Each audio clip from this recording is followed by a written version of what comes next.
Hi everyone, so in this video we're just going to do a really quick review to get you ready for the quiz that you're about to take. So we're not going to do all of the problems on here. Specifically, we're going to do numbers 4, 7, and 9, but you can hold on to this because we might use it later in the unit to do some more reviewing. So 4, 7, and 9, and then up at the top, I just want to refresh you on that non-distinguishable formula for permutations that says for example, letters in a word. You would take the total number of letters, factorial, divided by the non-distinguishable letters. So there are 4 non-distinguishable I's, 4 non-distinguishable S's, 2 non-distinguishable P's, but M, there's only one of those, so I don't have to include that one, but it's all of the repeated letters, the amount of them there are, factorial as the denominator. So make sure you know that non-distinguishable formula because you'll need to know that for the quiz. Looking at number 4 next, it says a signal is made by placing 3 flags, one above the other on a flagpole. If there are 9 different flags available, how many possible signals can be flown? So does order matter? Yes, because they're being stacked on top of each other. So this would be a permutation. 9, choose 3. And folks, that's exactly the type of work that I want to see on your test. So show me, did you do a permutation or combination? And then show me the answer that you got. So this one would be 504 different permutations.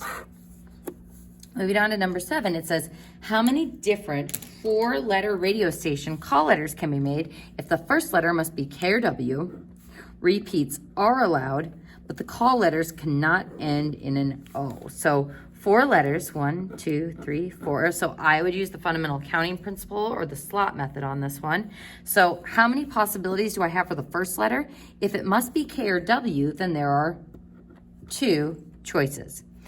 Now repeats are allowed, which means I have 26 options for the second letter, 26 options for the third letter, and if the call letter cannot end in an O, then I've got 25 options for the fourth letter. Now, what if it must end in a 0? So we're going to change this problem a little bit. What if everything else is the same, but it must end in 0? Or rather, the letter O, not 0. So if it must end in an O, then it would be 2, 26, 26, and how many possible ways do I have of selecting an O there? Just 1. So that would be our setup for that one. We're going to change this problem one more time. What if all of these specifications, but repeats are not allowed?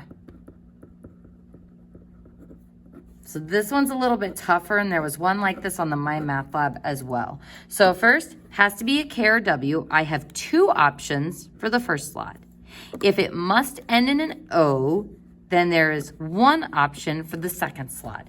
So folks, if there are no repeats allowed, how many letters have I used? Yes, I have to pick from K or W for this one, and this one has to be an O, but I have only used 2 of my 26 letters, not 3.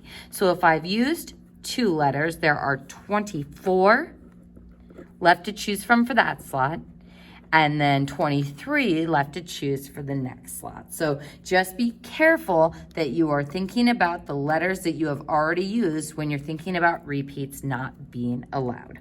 Now, for number 9, it says a shirt company has 3 designs that can be made with short or long sleeves, and there are 7 color patterns available. How many different types of shirts are available from this company? That's going to be our fundamental counting principle, where I've got 3 designs, 2 options, short or long sleeve, and then 7 color patterns, and when we multiply those together, we get 42. And folks, just note on this one, we did a bunch of different slot methods with different specifications. So you would just multiply those together to get your final answer for the blank. So fundamental counting principle, outcomes times outcomes times outcomes, all together to make 1 shirt. Permutations, order matters. Combinations, order does not. And make sure you're paying attention to repeats not being allowed or yes being allowed. And that concludes our review for your quiz.